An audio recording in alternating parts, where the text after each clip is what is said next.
नमस्कार, स्वागत है आपका हमारे चैनल पर। मैं हूं आपके साथ शिप्रा सैनी। गुजरात निकाय चुनाव के नतीजे सामने आने के बाद जहां बीजेपी जीत का जश्न मना रही है, तो वहीं कांग्रेस पार्टी में इस्तीफों की लाइन लग गई है। प्रदेश कांग्रेस अध्यक्ष गुजरात में कांग्रेस पार्टी के उन्होंने इस्तीफा दे दिया है और वहीं प्रधानमंत्री नरेंद्र मोदी से लेकर अमित शाह लगातार भारतीय जनता पार्टी की गुजरात में इस जीत के जश्न पर ट्वीट कर रहे हैं और गुजरात में बीजेपी कार्यकर्ताओं को उन्होंने धन्यवाद दिया है। लेकिन आपको बता दें, इस बीच कांग्रेस पार्टी की जो बुरी हार गुजरात में हुई है, दरअसल उसकी जिम्मेदारी लेते हुए गुजरात कांग्रेस अध्यक्ष अमित चावड़ा ने अपने पद से इस्तीफा दे दिया है। इसके अलावा गुजरात विधानसभा के विपक्षी नेता परेश धनानी ने भी अपना इस्तीफा सौंप दिया है। तो कांग्रेस पार्टी को लगातार तमाम राज्यों में एक के बाद एक बड़े झटके लग रहे हैं और जाहिर तौर पर गुजरात के लोकल बॉडी इलेक्शन के जो नतीजे सामने आए हैं, बीजेपी ने एक बार फिर से अपनी जीत का परचम लहराया है। लेकिन कांग्रेस पार्टी को जो बड़ा झटका लगा है और निकाय चुनाव में जो ग्रामीण क्षेत्रों में कांग्रेस पार्टी की गुजरात में हार हुई है, वो अपने आप में कई सवाल अब कांग्रेस पार्टी पर खड़ा कर रही है। पहले ही हार्दिक पटेल ने इसको लेकर प्रेस कॉन्फ्रेंस की थी, जिसमें उन्होंने तमाम मतभेद की खबरें सामने आई थी। पता चल रहा था कि किस तरीके से हार्दिक पटेल का अब कांग्रेस पार्टी में दम घुट रहा है, किस तरीके से उन्हें घुटन महसूस हो रही है, जिस तरीके से उन्होंने कांग्रेस पार्टी पर तमाम निशाने साधे थे। लेकिन उसके बाद अब गुजरात कांग्रेस अध्यक्ष अमित चावड़ा ने भी अपने पद से इस्तीफा दे दिया है। तो इस हार के बाद अब लगातार इस्तीफों की लाइन शुरू हो गई है। ये लाइन कहां जाकर थमेगी, ये देखना होगा। लेकिन वहीं दूसरी ओर इन निकाय चुनाव के नतीजे बीजेपी के लिए लगातार जश्न का माहौल बीजेपी कार्यकर्ताओं के बीच है और यही वजह है कि अब प्रधानमंत्री नरेंद्र मोदी से लेकर अमित शाह ट्वीट करते हुए तमाम बीजेपी कार्यकर्ताओं को बधाई दे रहे हैं। प्रधानमंत्री नरेंद्र मोदी का tweet Gujarat local body election के नतीजों पर भारतीय जनता पार्टी की जीत के बाद सामने आया है। उन्होंने लिखा है, शहरी और ग्रामीण गुजरात ने एक मत संदेश दिया है। गुजरात सरकार के लोक प्रशासन और गुजरात बीजेपी कार्यकर्ताओं के जबरदस्त जो प्रयास थे, उसके लिए प्रधानमंत्री ने उनकी सराहना की है और उन्होंने कहा है कि हमारी पार्टी हमेशा गुजरात के विकास और हर गुजराती के सशक्तिकरण के लिए काम करेगी। इसके अलावा एक और ट्वीट प्रधानमंत्री नरेंद्र मोदी की ओर से किया गया है। उन्होंने लिखा है कि गुजरात में नगर निगम, तालुका पंचायत और जिला पंचायत चुनावों के परिणाम ने यह स्पष्ट संदेश दे दिया है कि गुजरात के लोग बीजेपी के विकास और सुशासन के एजेंडे का पुरजोर समर्थन करते हैं। वो गुजरात के लोगों को अटूट विश्वास और बीजेपी के लिए प्यार के लिए सलाम करते हैं।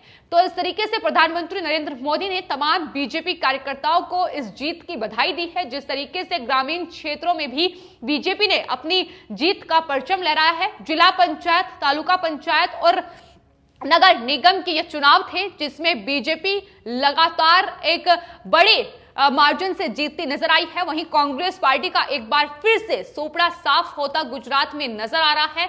वो कांग्रेस पार्टी जो कहीं ना कहीं 2022 विधानसभा चुनाव गुजरात के उनकी रणनीति तैयार कर रही थी इन निकाय चुनाव के जरिए, लेकिन किस तरीके से पार्टी की बुरी हार हुई है, ये अपने आप में कांग्रेस पार्टी के लिए एक बड़ा सवाल है।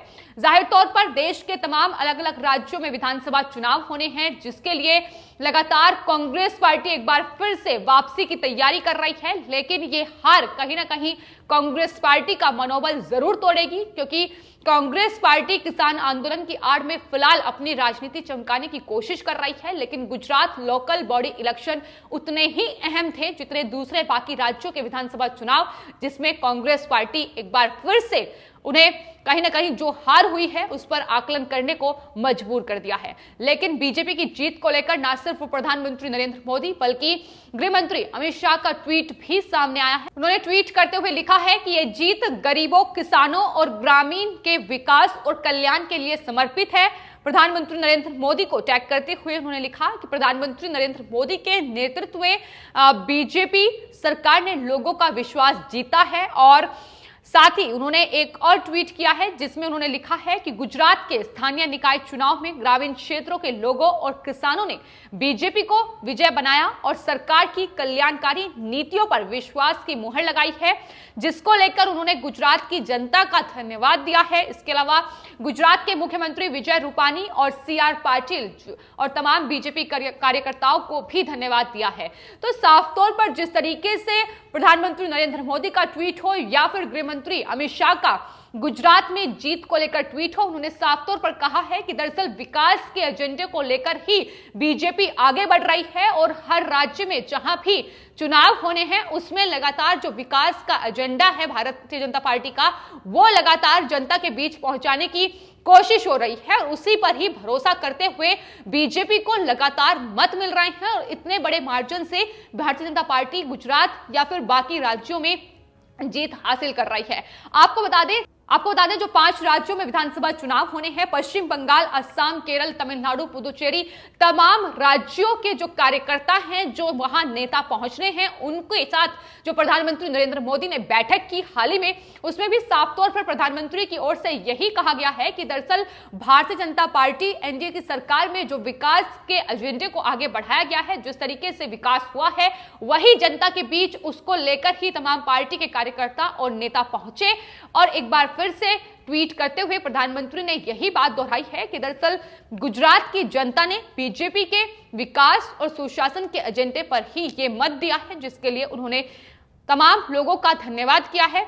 तो गुजरात निकाय चुनाव में जो जीत बीजेपी ने हासिल की है, इससे पहले चाहे 6 महानगर पालिकाओं में बीजेपी की प्रचंड जीत की बात कर लें या फिर फिलहाल अभी जो नतीजे सामने आ रहे हैं उसमें जिस तरीके से बीजेपी लगातार जीत का परचम लहरा रही है, उसका नतीजा यह है कि अब कांग्रेस पार्टी के नेताओं को इस्तीफा देना पड़ रहा है और वहीं बीजेपी के कार्यकर्ताओं में जीत का जश्न लगातार जारी है। तमाम नेता जश्न में डूबे नजर आ रहे हैं। जिस तरीके से तालुका पंचायत, जिला पंचायत और नगर निगम में भारतीय जनता पार्टी ने एक अच्छी जीत हासिल की है। 2022 के विधानसभा चुनाव से पहले ये जीत अपने आप में अहम है, क्योंकि कहीं ना कहीं जनता का मूड भी इन चुनाव के नतीजों ने बता दिया है कि आखिर गुजरात की जनता का मूड 2022 विधानसभा चुनाव को लेकर क्या है। तो कांग्रेस पार्टी पर इन चुनाव के नतीजों के साथ ही एक गहरा संकट अब मंडरा गया है। नए प्रदेश अध्यक्ष और विधानसभा के विपक्ष नेता की नियुक्ति को लेकर अब आने वाले वक्त में कांग्रेस पार्टी को जाहिर तौर पर विचार करना होगा, वहीं हार का आकलन भी जरूर करना होगा। लेकिन कांग्रेस पार्टी खुद ही जिस तरीके से उनके मतभेद, उनके नेताओं के मतभेद लगातार सामने आ रहे हैं, पहले ही वो लगातार जूझ रही है, लेकिन चुनाव में जिस तरीके से हार हो रही है, राज्यों में कांग्रेस पार्टी की सरकार गिर रही है, तो कांग्रेस पार्टी पूरी तरीके से बिखर चुकी है और लगातार बीजेपी भी कांग्रेस पार्टी पर हमलावर है। बीजेपी के जो प्रवक्ता हैं संबित पात्रा, उन्होंने भी गुजरात निकाय चुनाव को लेकर ट्वीट किया था, जिसमें उन्होंने साफ तौर पर यह कहा था कि दरअसल ये हार जो है कांग्रेस पार्टी की बता रही है कि देश को बांटने की राजनीति जो भी पार्टी करेगी उसे मुंहतोड़ जवाब देश की जनता देगी और यही कांग्रेस पार्टी के साथ भी हो रहा है। फिलहाल अगर नतीजों की बात करें तो लगातार नतीजे सामने आ रहे हैं, जिसमें कुल 8,235 सीटों पर ये चुनाव हुए हैं, जिसमें तालुका, जिला पंचायत और नगर निगम की सीटें हैं। उसमें से बीजेपी एक बड़ी जीत की ओर बढ़ रही है। अभी भी वोटों की गिनती जारी है, लेकिन जिस मार्जिन से बीजेपी आगे बढ़ रही है उससे साफ तौर पर एक बड़ी जीत की ओर वो दिखाई दे रही है। कांग्रेस पार्टी की बुरी हार, तो वहीं दूसरी ओर आम आदमी पार्टी को भी एक बड़ा झटका इन निकाय चुनाव ने दिया है। हालांकि कांग्रेस पार्टी के अलावा आम आदमी पार्टी ने कुछ सीटों पर जरूर जीत हासिल की है। ऐसे में सवाल यह भी बना हुआ है कि जो गुजरात में अभी तक बीजेपी वर्सेस कांग्रेस पार्टी हुआ करता था, कि क्या आने वाले वक्त में बीजेपी वर्सेस आम आदमी पार्टी हो जाएगा, इसको लेकर भी लगातार सवाल उठ रहे हैं। क्योंकि सूरत में जो चुनाव हुए, जो 120 सीटों पर वहां चुनाव हुए हैं, उसमें कांग्रेस पार्टी का पूरी तरीके से सुपड़ा साफ हो गया। सूरत की 120 सीटों में से कांग्रेस पार्टी एक भी सीट हासिल नहीं कर पाई, जहां आम आदमी पार्टी ने 27 सीटें हासिल की हैं। तो कांग्रेस पार्टी के नेतृत्व पर एक बड़ा सवाल उठ रहा है और यही वजह है कि अब इस्तीफों की लाइन लग चुकी है। आने वाले वक्त में देखना होगा कि क्या कांग्रेस पार्टी के जो कार्यकारी अध्यक्ष गुजरात में थे हार्दिक पटेल, वो क्या उनका अगला कदम होगा, क्योंकि वो भी बगावत के सुर उनके भी नजर आए थे इन निकाय चुनाव के नतीजों को लेकर। उन्होंने भी साफ तौर पर कांग्रेस आलाकमान पर ही निशाना साधा था। उन्होंने कहा था कि कोई भी रणनीति इन निकाय चुनाव के लिए कांग्रेस पार्टी की ओर से तैयार नहीं की गई है। उनका जो पद है उसके फायदा वहां नहीं उठाया गया है। तो तमाम चीजें कांग्रेस पार्टी में लगातार सामने आ रही है और पूरी तरीके से पार्टी बिखर रही है। वहीं बीजेपी इन जीत के साथ बता दिया है कि एक बार फिर से जो बीजेपी के गढ़ में ही साधने की कोशिश आम आदमी पार्टी और कांग्रेस पार्टी मिलकर बीजेपी को कर रही थी, उसमें एक बार फिर से वो कामयाब नहीं हो पाई है। एक बार फिर से बीजेपी ने 25 सालों का अपना जीत का सफर आगे दोहराया है और एक बार फिर से बड़ी जीत इन लोकल बॉडी इलेक्शन गुजरात में हासिल की है। जाहिर तौर पर 2022 विधानसभा चुनाव में जो आने वाले वक्त में होंगे उसमें यह जीत बेहद अहम साबित होगी और यही वजह थी कि तमाम जो पार्टियां हैं उनके तमाम बड़े नेता गुजरात में चुनावी कैंपेन इस लोकल बॉडी इलेक्शन को लेकर कर रहे थे।